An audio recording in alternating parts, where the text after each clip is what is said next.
नहीं सिर्फ प्रयागराज का जमीन ही क्यों, पूरे उत्तर प्रदेश का जमीन, पूरे भारत का जमीन वक्फ बोर्ड का ही है। हम तो भैया नॉर्थ इंडियन वाले रसिया से आए हैं, साउथ इंडियन वाले युगांडा से आए हैं। यही लोग भारत में हजारों सालों से रह रहे हैं।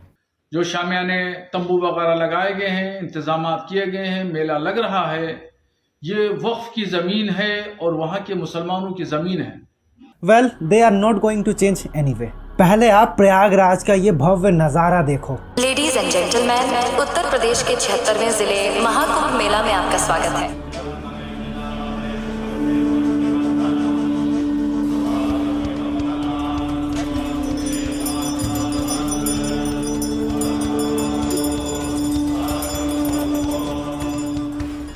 आज से 3 दिन के बाद यानी 13 जनवरी को महाकुंभ मेले का आयोजन होने वाला है। ये दुनिया का सबसे बड़ा धार्मिक आयोजन होने वाला है। इस महाकुंभ मेले में 40 करोड़ लोग आने वाले हैं। इतना पॉपुलेशन तो अमेरिका का भी नहीं है जितना महाकुंभ मेले में श्रद्धालु आने वाले हैं। आपने महाकुंभ मेले के बारे में किसी ना किसी से तो सुना ही होगा। अपनी दादी से सुना होगा, अपनी नानी से सुना होगा, या फिर मूवीज में सुना होगा कि 2 भाई कुंभ के मेले में बिछड़ गए।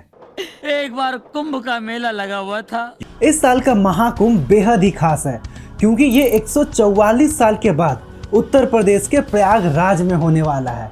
देखो, 4 टाइप्स के कुंभ मेला होते हैं।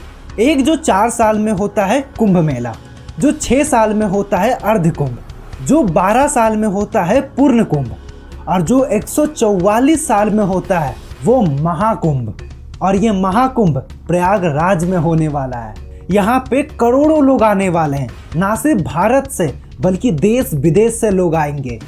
साधु संत कुंभ मेला में स्नान करते हैं, जहाँ गंगा, यमुना, सरस्वती का संगम होता है।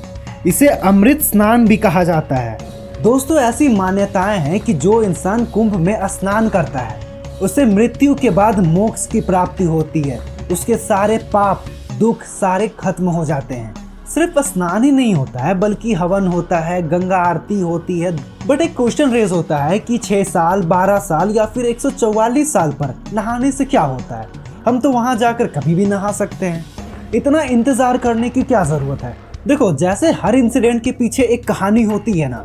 हम दिवाली इसलिए मनाते हैं क्योंकि उस दिन भगवान राम अयोध्या लौटे थे। हम नवरात्रि इसलिए मनाते हैं क्योंकि देवी दुर्गा ने महिषासुर का वध किया था। वैसे ही कुंभ में स्नान करने के पीछे भी एक कहानी है।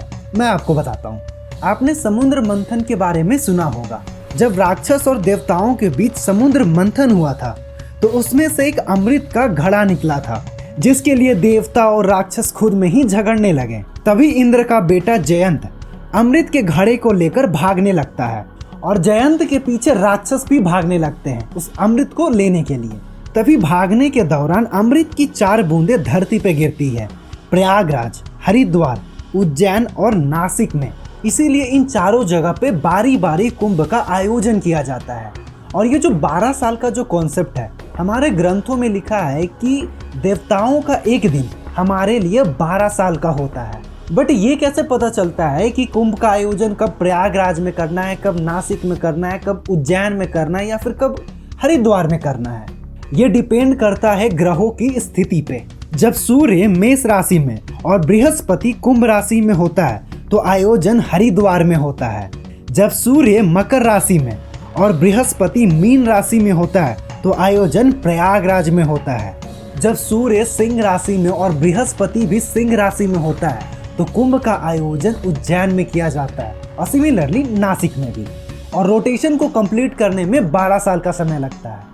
जब सेलेस्टियल अलाइनमेंट बनती है तो इन्वायरमेंट स्पिरिचुअल एनर्जी से भर जाती है, और इस समय इन नदियों के पानी को लोग पवित्र मानते हैं और इसमें स्नान करते हैं। प्रयागराज में इससे पहले 2019 में आयोजन किया गया था, जिसमें 150 मिलियन लोग आए थे, और ये वर्ल्ड रिकॉर्ड बना था वर्ल्ड्स लार्जेस्ट रिलीजन गैदरिंग का। 2019 में जो इवेंट हुआ था उसको सक्सेसफुल बनाने अप्रोक्स 4000 करोड़ रुपए खर्च किए गए थे, जिसमें यूपी की गवर्नमेंट ने 2000 करोड़ और सेंट्रल ने 2200 करोड़ रुपए इन्वेस्ट किए थे, और ये 3200 एकड़ में बनाया गया था। 2019 अर्ध कुंभ को सक्सेसफुल बनाने के लिए 5.63 लाख कैपेसिटी का पार्किंग बनाया गया था। 1,22,500 टॉयलेट बनाए गए थे। 2132 मेडिकल पर्सनल थे, around 20,000 police officials including home guard, central para military force. But 2025 Prayagraj का महाकुंभ को कुछ इस तरह से ऑर्गेनाइज किया गया है। 4000 एकड़ में 1.5 लाख टेंट लगाए जाएंगे, 2600 से ज्यादा कैमरे सेटअप किए जाएंगे मॉनिटरिंग के लिए, 1.5 लाख टॉयलेट की सुविधा, 25,000 डस्टबिन होंगे, 15,000 सैनिटेशन वर्कर होंगे, 160 वेस्ट मैनेजमेंट के लिए गाड़ियां होगी, 11 कॉरिडोर होगा, 12 टेम्पोररी घाट बनाए जाएंगे, 8 किलोमीटर लंबा रिवर रोड होगा, लगभग 70,000 LED लाइटिंग और सोलर हाइब्रिड स्ट्रीट लाइटिंग होगा, 400 से ज्यादा टेम्पोररी रोड्स होंगे, 1800 एकड़ में पार्किंग की व्यवस्था होगी। अप्रोक्स 7,000 करोड़ इसमें खर्च किए गए हैं। अगर आप महाकुंभ मेले में स्टे करना चाहते हो, मतलब आप वहाँ रहना चाहते हो, तो वहाँ रहने की भी सुविधा है। वहाँ आपको अलग अलग तरह के खाने मिलेंगे, 24/7 गेस्ट सर्विसेज होगा, मेडिटेशन और योगा का सेंटर होंगे, वाईफाई की फैसिलिटीज होगी। इसके बाद का वीडियो उन लोगों के लिए है जो कह रहे हैं कि 6,000-7,000 करोड़ रुपए खर्च करने की क्या जरूरत है, इन पैसों से हॉस्पिटल बना दिया जाए, रोड्स बना दिया जाए, एम्प्लॉयमेंट क्रिएट किया जाए। तो सुनो, 2013 में जो महाकुंभ का आयोजन हुआ था उसमें 12,000 करोड़ का रेवेन्यू हुआ था। 2019 में 1.2 लाख करोड़ का रेवेन्यू हुआ था, 6 लाख से ज्यादा वर्कर्स को एम्प्लॉयमेंट मिला था, और 2025 में 2 लाख करोड़ रुपए का रेवेन्यू होने वाला है। अगर आपके पास ये है तो जरा सोचो। देखो, जब लोकल इकोनॉमी बूस्ट होता है ना, तो उसका असर देश पर पड़ता है। जो स्ट्रीट वेंडर होंगे, लाइक जो वहाँ सब्जी बेच रहे हैं, जो फल बेच रहे हैं, जो ठेला लगाए हुए हैं, वो 6 महीने का इनकम सिर्फ 45 दिन में कर लेंगे। इवन कि 45,000 फैमिली को डायरेक्ट और इनडायरेक्ट जॉब मिलेगा। जब कोई फैमिली महाकुंभ घूमने जाएगा तो वो तो पूरा प्रॉपर प्लानिंग के साथ जाएगा, 10 दिन 15 दिन के लिए। तो वो राम मंदिर भी जाएंगे, वो काशी कॉरिडोर भी जाएंगे, वो कृष्ण जन्मभूमि मथुरा भी जाएंगे।